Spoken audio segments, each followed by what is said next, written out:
ചെമ്പനീർ പൂവിൻ്റെ ഇന്നത്തെ വിശേഷത്തിലേക്ക് പോവാം. സുധിയും ശ്രുതിയും നീലിമയും വക്കീലും എല്ലാവരും സ്റ്റേഷനിൽ തന്നെ ഇരിക്കുകയാണ്. കേസിനെ പറ്റിയിട്ട് ചർച്ച ചെയ്തുകൊണ്ടിരിക്കുകയാണ്. അപ്പം നീലിമ പറയുന്നുണ്ട്, സർ എന്നെ എന്തിനാണ് ഇവിടെ വെറുതെ നിർത്തിയിരിക്കുന്നത്? എനിക്കിവിടെ നിന്ന് സമയം കളയാനില്ല. എനിക്ക് നാളെ തന്നെ കാനഡയിലേക്ക് തിരിച്ചു പോവേണ്ടതാണ്. ഒരു പ്രോപ്പർട്ടിയുടെ രജിസ്ട്രേഷന് വേണ്ടിയിട്ടാണ് ഞാൻ നാട്ടിലേക്ക് വന്നത്. അത് ചെയ്ത് തീർത്ത് നാളെ തന്നെ എനിക്ക് കാനഡയിലേക്ക് തിരിച്ചു പോകണം. സാറിൻ്റെ അടുത്ത് ഞാൻ പറഞ്ഞല്ലോ എനിക്ക് കാനഡയിൽ ബിസിനസ് ആണെന്നുള്ളത്. അപ്പം ആ കാര്യങ്ങളെല്ലാം എനിക്ക് ചെയ്ത് തീർക്കാനുള്ളതാണ്. ഇവിടെ നിന്ന് സമയം കളയാൻ എനിക്കില്ല സർ എന്നൊക്കെ പറയാം. അപ്പോൾ എസ് ഐ പറയുന്നുണ്ട്, എടോ നീലിമേ, താൻ പറയുന്നത് ഇവൻ തന്നെ കല്യാണം കഴിക്കാമെന്ന് പറഞ്ഞ് വഞ്ചിച്ചു എന്നല്ലേ? പക്ഷേ അങ്ങനെയാണെന്നുണ്ടെങ്കിൽ ഇവൻ 50 ലക്ഷം രൂപ തനിക്ക് തരേണ്ട ആവശ്യമില്ലല്ലോ. താൻ ഒരു കാര്യം ചെയ്യുക, ഇവരുടെ കയ്യിൽ നിന്ന് വാങ്ങിച്ചെടുത്ത പൈസ തിരിച്ചു കൊടുത്തിട്ട് കാനഡയിലേക്കോ എങ്ങോട്ടേക്കാണെന്ന് വെച്ചാൽ താൻ പൊയ്ക്കോളൂ. അത് തന്നെയല്ലേ സർ ഞാൻ നിങ്ങളോട് കുറേ തവണയായിട്ട് പറഞ്ഞത്. 6 മാസം ഇവൻ എൻ്റെ കൂടെ താമസിച്ചതിൻ്റെ കോമ്പൻസേഷനായിട്ടാണ് ഇവൻ ഈ കാശ് എനിക്ക് തന്നത്. അത് ഞാൻ എന്തിനാണ് തിരിച്ചു കൊടുക്കേണ്ടത്? ഓ എടോ നീലിമേ, താൻ എന്താ ഇങ്ങനെയൊക്കെ സംസാരിക്കുന്നതെന്ന് പോലീസ് ഒരു പുച്ഛത്തോടെ ഇങ്ങനെ നീലിമയെടുത്ത് ചോദിക്കുകയാണ്.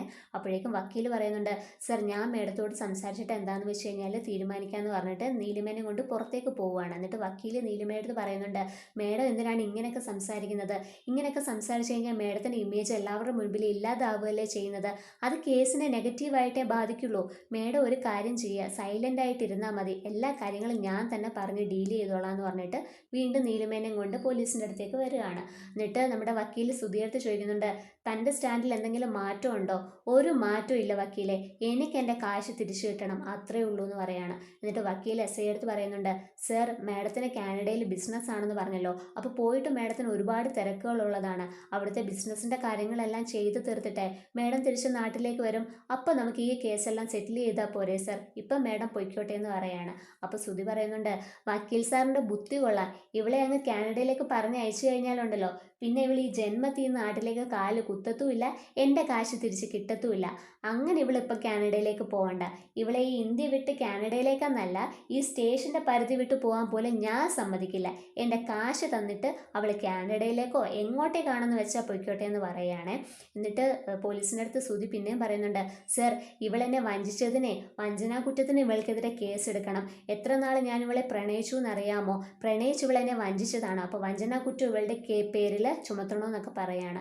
അപ്പോഴേക്കും ശ്രുതി പറയുന്നുണ്ട്, സർ ഇവളെ കാനഡയിലേക്ക് പോകാൻ അനുവദിക്കരുത് സർ. ഇവള് കാനഡയിലേക്ക് പോയി കഴിഞ്ഞാലേ തിരിച്ചു വരുമെന്നുള്ള കാര്യത്തിൽ ഒരു ഉറപ്പുമില്ല. ഇവളുടെ പേരിൽ കേസ് ചാർജ് ചെയ്യണം സർ. കേസ് ചാർജ് ചെയ്ത് കഴിഞ്ഞാൽ കേസ് കോടതിയിലേക്ക് പോവില്ലേ?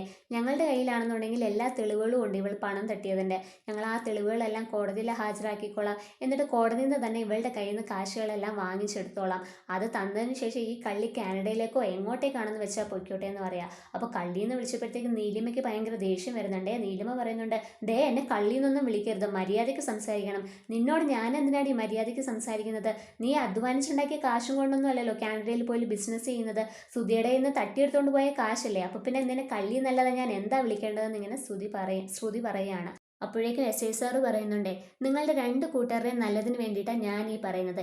ഈ കേസ് കോടതിയിലേക്ക് എത്തിക്കാതെ ഇവിടെ വെച്ച് തന്നെ എല്ലാ കാര്യങ്ങളും ചെയ്തു തീർക്കുക.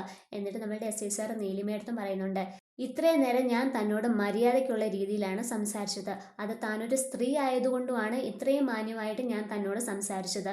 ഞാനൊരു മണ്ടനാണെന്ന് താൻ വിചാരിക്കരുത്. തൻ്റെ സ്ഥാനത്ത് ഒരാണായിരുന്നുണ്ടെങ്കിലേ അവനെ കൊണ്ട് ഞാൻ സത്യങ്ങൾ പറയിപ്പിക്കുകയും ചെയ്തേനെ. ഇപ്പോൾ അവൻ ഇവിടെ കാശ് വെച്ചിട്ട് പോവുകയും ചെയ്തേനെ. അതൊന്നും എന്നെ കൊണ്ട് ചെയ്യിക്കാതിരിക്കുക എന്നിങ്ങനെ പോലീസ് പറയുന്നുണ്ട്. അപ്പോഴേക്കും നമ്മളുടെ നീലിമ പറയുന്നുണ്ട്, സാർ എന്താ എന്നെ ഭീഷണിപ്പെടുത്തുവാണോ? ഞാൻ കുറച്ച് നാൾ കാനഡയിലായിരുന്നെങ്കിലുവേ ഞാൻ ഈ മണ്ണിൻ്റെ മകളാണ്. എനിക്ക് ഇവിടുത്തെ നിയമങ്ങളെയൊക്കെ പറ്റിയിട്ട് നന്നായിട്ട് അറിയാം. ഓ അപ്പോൾ തനിക്ക് ഇവിടുത്തെ നിയമങ്ങളെയൊക്കെ പറ്റിയിട്ട് നന്നായിട്ട് അറിയാമല്ലേ? അപ്പം ഞാനായിട്ട് ഇനി ഒന്നും പറഞ്ഞു തരേണ്ട ആവശ്യമില്ല. ഒരുത്തൻ്റെ കയ്യിൽ നിന്ന് 50 ലക്ഷം തട്ടിയെടുത്ത് അങ്ങ് കാനഡയിലേക്ക് ഒളിവിൽ പോയി കഴിഞ്ഞ് പിടിക്കപ്പെട്ടാലേ എന്താ ശിക്ഷയെന്നുള്ളതും എത്ര നാൾ ജയിലിൽ കിടക്കണമെന്നൊക്കെ തനിക്ക് നന്നായിട്ട് അറിയാമല്ലോ. ഈ കേസ് കോടതിയിലേക്ക് എത്തിക്കഴിഞ്ഞാലുണ്ടല്ലോ, തനിക്ക് ഈ ജന്മത്തൊന്നും കാനഡയിലേക്ക് പോകാനും ഒക്കത്തില്ല, തനിക്ക് അവിടെ ബിസിനസ്സും ചെയ്യാൻ പറ്റത്തില്ല. മാത്രമല്ല ഈ നാട്ടിലെ തൻ്റെ പ്രോപ്പർട്ടിയുടെ രജിസ്ട്രേഷനും നടക്കാൻ പോകുന്നില്ല. ഇവരുടെ കയ്യിൽ നിന്ന് കാശ് താൻ വാങ്ങിയെടുത്തതിൻ്റെ എല്ലാ തെളിവുകളും ഉണ്ട്. അതെല്ലാം കോടതിയിൽ ഹാജരാക്കി കഴിഞ്ഞാൽ ഇവരുടെ കയ്യിൽ നിന്ന് മേടിച്ചെടുത്ത പൈസ തനിക്ക് മുഴുവനായിട്ടും കൊടുക്കേണ്ടി വരും. അതുവരെ കാര്യങ്ങൾ എത്തിക്കാതെ ഇപ്പോൾ തന്നെ ഇവിടെ വെച്ച് ഈ കാര്യങ്ങളെല്ലാം പറഞ്ഞു തീർത്ത് ഇവരുടെ കാശ് തിരിച്ചു കൊടുക്കുന്നതാണ് തനിക്ക് നല്ലതെന്ന് പറയുകയാണ്. എന്നിട്ട് വക്കീലിൻ്റെ അടുത്തും പറയുന്നുണ്ട്, എടോ വക്കീൽ സാറേ, ഞാൻ പറഞ്ഞത് തനിക്ക് നന്നായിട്ട് മനസ്സിലായി കാണുമല്ലോ. എന്നാലേ തൻ്റെ മേഡത്തിനും ആ കാര്യങ്ങളൊക്കെ ഒന്ന് നന്നായിട്ട് പറഞ്ഞ് മനസ്സിലാക്കി കൊടുക്കുക കേട്ടോ. അങ്ങനെ നമ്മുടെ വക്കീൽ പറയുന്നുണ്ട്, ശരി സർ, ഞാൻ തന്നെ മേഡത്തിൻ്റെ അടുത്ത് എല്ലാ കാര്യങ്ങളും പറഞ്ഞ് തീരുമാനം എടുത്തോളാം എന്ന് പറഞ്ഞിട്ട് നീലിമേനെയും കൊണ്ട് പുറത്തേക്ക് പോവുകയാണ്. അങ്ങനെ പുറത്തേക്ക് വരുന്ന സമയത്ത് സച്ചി രേവതിയും കൂടി പുറത്ത് ട്രാഫിക് എസ് ഐനെയും കാത്തിരിക്കുകയാണ്. അപ്പോൾ രേവതി പറയുന്നുണ്ട്, സച്ചിയേട്ടാ എൻ്റെ സമയം ശരിയല്ലെന്നാ തോന്നുന്നത്. ആദ്യം കോർപ്പറേഷൻകാർ കടയെടുത്തിട്ട് പോയി, ഇപ്പം എന്താ പോലീസുകാർ വണ്ടി എടുത്തിട്ട് പോയി. ഞാൻ അധ്വാനിച്ച് ജീവിക്കുന്നതായിരിക്കും ദൈവം വിധിച്ചിരിക്കുന്നത് അല്ലേ. നീ എന്തിനാ ദൈവത്തെ വെറുതെ പഴിചാരുന്നത്? നോ പാർക്കിംഗ് ഏരിയയിലെ വണ്ടി കൊണ്ടുവച്ചത് ദൈവമൊന്നും അല്ലല്ലോ, നീ തന്നെയല്ലേ. അപ്പം നീ ശ്രദ്ധിക്കാതിരിക്കുന്ന കാര്യങ്ങൾക്ക് വെറുതെ ദൈവത്തെ പറഞ്ഞിട്ട് ഒരു കാര്യമില്ല രേവതി. പിന്നെ ഞാൻ എന്തു പറയണം സച്ചിയേട്ടാ, ഓരോ പ്രശ്നങ്ങളായിട്ട് ഇങ്ങനെ വന്നുകൊണ്ടിരിക്കുകയല്ലേ. പ്രശ്നങ്ങളെ നിനക്ക് മാത്രമല്ല രേവതി, ഈ ഭൂമുഖത്തെ എല്ലാവർക്കും പ്രശ്നങ്ങളുണ്ട്. പോലീസുകാർ നിന്റെ വണ്ടി മാത്രമൊന്നും അല്ല പിടിക്കുന്നത്, ഒരുപാട് വണ്ടികൾ അവർ ഓരോ ദിവസവും പിടിച്ചുകൊണ്ടിരിക്കുന്നതാണ്. അങ്ങനെ പ്രശ്നങ്ങളൊക്കെ വരുമ്പോൾ വെറുതെ ദൈവത്തെ പഴിചാരിയിട്ടൊന്നും ഒരു കാര്യമില്ല. നമ്മളുടെ കയ്യിൽ നിന്ന് പറ്റിയ അബദ്ധമല്ലേ, ആ അബദ്ധങ്ങൾ ഇനി ചെയ്യാതിരിക്കുക, അത്രേ നമുക്ക് ഇനി ചെയ്യാനായിട്ട് പറ്റുള്ളൂ. പിന്നെ എസ് ഐ സാർ വരുമ്പോൾ നമുക്ക് സംസാരിച്ച് നോക്കാം. ഫൈൻ അടച്ചാൽ വണ്ടി എന്തായാലും തിരിച്ചു കിട്ടാതിരിക്കില്ല, നീ ഒന്ന് സമാധാനമായിട്ടിരിക്കുമെന്ന് പറയുകയാണ്. സച്ചേട്ടൻ ഈ പറയുന്ന സമാധാനിപ്പിക്കാനുള്ള വാക്കുകളുണ്ടല്ലോ, അത് തന്നെയാണ് എനിക്ക് വണ്ടി തിരിച്ചു കിട്ടുന്നതിലും സമാധാനം എന്നൊക്കെ പറഞ്ഞിങ്ങനെ അവരിങ്ങനെ നിൽക്കുകയാണ്. അപ്പോഴേക്കും നമുക്ക് സച്ചിക്ക് അറിയാവുന്ന ഒരു പോലീസ് ഉദ്യോഗസ്ഥൻ അങ്ങോട്ടേക്ക് വരുന്നുണ്ട്. അപ്പോൾ സച്ചി എന്നിട്ട് അദ്ദേഹത്തിനടുത്ത് ചോദിക്കുന്നുണ്ട്, സാർ ഇപ്പോൾ ഈ സ്റ്റേഷനിലാണോ? അതേ സച്ചി, ഞാനിപ്പോൾ ഇവിടെയാണ്. നീ എന്താ ഇവിടെ നിൽക്കുന്നത്? ആരെങ്കിലും പിടിച്ചടിച്ചോ? ആരെങ്കിലും പിടിച്ചടിച്ചായിരുന്നെങ്കിൽ ഇത്രയും പാടില്ലായിരുന്നല്ലോ സാർ. ഇവളാണെന്നുണ്ടെങ്കിൽ നോ പാർക്കിംഗ് ഏരിയയിൽ വണ്ടി കൊണ്ടുവന്ന് പാർക്ക് ചെയ്തു, അതാണെന്നുണ്ടെങ്കിൽ ഇവിടെ പിടിച്ചുകൊണ്ട് വരികയും ചെയ്തു. സാറ് വിചാരിച്ചു കഴിഞ്ഞാൽ അത് തിരിച്ചു കിട്ടാനായിട്ട് പറ്റുമല്ലോ. സാർ ഒന്ന് സംസാരിക്കണം എസ് ഐ സാറിൻ്റെ അടുത്ത്, ഫൈൻ അടച്ച് ഞങ്ങൾ ആ വണ്ടി തിരിച്ചെടുത്തോളാം എന്നൊക്കെ പറയണേ. അപ്പോഴേക്കും ആ പോലീസുകാരൻ പറയുന്നുണ്ട്, അയ്യോ സച്ചി, അതെന്തായാലും എന്നെക്കൊണ്ട് നടക്കില്ല. എന്തായാലും ട്രാഫിക് എസ് ഐ വന്നാലേ കാര്യങ്ങളൊക്കെ നടക്കുള്ളൂ. താൻ ടെൻഷൻ അടിക്കണ്ട, ട്രാഫിക് എസ് ഐ വരുന്ന സമയത്ത് ഞാൻ അദ്ദേഹത്തോട് സംസാരിച്ചോളാം, നിങ്ങൾ ഫൈൻ അടച്ചിട്ട് വണ്ടി എടുത്തുകൊണ്ട് പൊയ്ക്കോളാം പറയാം. സാർ അപ്പോൾ കോടതിയിലേക്കൊന്നും പോവേണ്ടി വരത്തില്ലല്ലോ അല്ലേ? കോടതിയിലേക്കൊന്നും പോവേണ്ടി വരത്തില്ല സച്ചി, സാറ് വരുന്ന സമയത്തെ ഞാനും സാറിനോട് സംസാരിക്കാം, നിങ്ങൾ ഫൈൻ അടച്ചിട്ട് വണ്ടി എടുത്തുകൊണ്ട് പൊയ്ക്കോളാൻ പറയാണ്. അങ്ങനെ അവരെ വീണ്ടും അവിടെ ഇങ്ങനെ വെയിറ്റ് ചെയ്യുവാണ്. കുറേ നേരമായിട്ട് വെയിറ്റ് ചെയ്യുമ്പോഴത്തേക്ക് നമ്മുടെ രേവതി പറയുന്നുണ്ട്, സച്ചിയുടെ നമുക്ക് ഒന്നുകൂടെ പോയി തിരക്കിയാലോ എന്ന് പറഞ്ഞിട്ട് ഒരു വനിതാ പോലീസിൻ്റെ അടുത്ത് ചോദിക്കുന്നുണ്ട്. അപ്പം വനിതാ പോലീസ് പറയുന്നുണ്ട്, ട്രാഫിക് എസ് ഐ വന്നിട്ടുണ്ട്, പക്ഷെ അദ്ദേഹം അകത്തൊരു ഡിസ്കഷനിലാണ്, ഇനിയിപ്പോൾ അത് കഴിയട്ടെ, സാറ് ഫ്രീ ആകുമ്പോൾ തങ്ങളെ വിളിക്കാമെന്ന് പറഞ്ഞിട്ട് അവിടെ നിൽക്കുകയാണ്.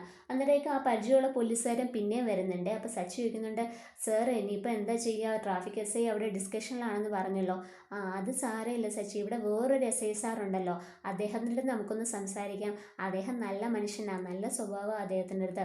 നമ്മൾ കാര്യങ്ങളൊക്കെ പറഞ്ഞു കഴിഞ്ഞാൽ അദ്ദേഹത്തിന് വേഗം മനസ്സിലാവും. അതുകൊണ്ട് ഫൈൻ അടച്ചു കഴിഞ്ഞാൽ അദ്ദേഹം നിങ്ങളുടെ വണ്ടി വിട്ടുതരും. പക്ഷേ ഇപ്പോൾ അദ്ദേഹം ആണെന്നുണ്ടെങ്കിൽ ഒരു വലിയ കേസിൻ്റെ ഡിസ്കഷനിലാണ് അകത്ത്, അതൊന്ന് കഴിയട്ടെ, അത് കഴിയുമ്പോഴും ഉടനെ തന്നെ ഞാൻ നിങ്ങളെ വിളിച്ചിട്ട് അദ്ദേഹത്തിൻ്റെ അടുത്ത് സംസാരിക്കാമെന്ന് പറയുകയാണ്. അപ്പോഴേക്കും നമ്മളുടെ രേവതി പറയുന്നുണ്ട്, എല്ലാവരും പറയുന്നത് വെയിറ്റ് ചെയ്യുന്നു, എത്ര നേരം കൊണ്ടാണ് സച്ചി ഏട്ടാ നമ്മളിവിടെ വെയിറ്റ് ചെയ്തുകൊണ്ട് നിൽക്കുന്നത്, എന്നിട്ട് വണ്ടി വിട്ട് കിട്ടുന്നുമില്ലല്ലോ എന്നിങ്ങനെ പറയാം. അപ്പോൾ സച്ചി പറയുന്നുണ്ടേ, നമ്മളുടെ പ്രധാനം എന്ന് പറയുന്നത് വണ്ടി വിട്ട് കിട്ടുക എന്നുള്ളതാണ്. പക്ഷേ പോലീസുകാർക്ക് അതല്ല, 1000 പ്രശ്നങ്ങളാണ് അവരുടെ തലയിൽ കൂടെ ഓടുന്നത്, അതെല്ലാം അവർ തന്നെയല്ലേ പരിഹരിക്കേണ്ടത്. ഇപ്പം നമ്മളുടെ ആവശ്യമാണ് വണ്ടി വിട്ട് കിട്ടുക എന്നുള്ളത്, അതുകൊണ്ട് നമുക്കിവിടെ വെയിറ്റ് ചെയ്യാമെന്ന് പറയുകയാണ്. അപ്പോൾ നമ്മുടെ ഈ എസ് ഐ സാർ അകത്ത് ഡിസ്കഷനിലിരിക്കുന്നത് എന്താണെന്ന് വെച്ച് കഴിഞ്ഞാൽ നമ്മുടെ ശ്രുതിയുടെയും പ്രശ്നമാണ് അവരവിടെ ചർച്ച ചെയ്തുകൊണ്ടിരിക്കുന്നത്. അത് സച്ചിക്ക് രവതിക്കും അറിയത്തില്ല. അപ്പോൾ രണ്ടുപേരും അങ്ങോട്ടും ഇങ്ങോട്ടും തങ്ങളെ കാണുന്നുമില്ല. അപ്പോൾ വീഡിയോ ഇഷ്ടമായാൽ നിങ്ങളിത് ലൈക്ക് ചെയ്യുക, ചാനൽ ദയവായിട്ടൊന്ന് സബ്സ്ക്രൈബ് ചെയ്തേക്കുക. താങ്ക്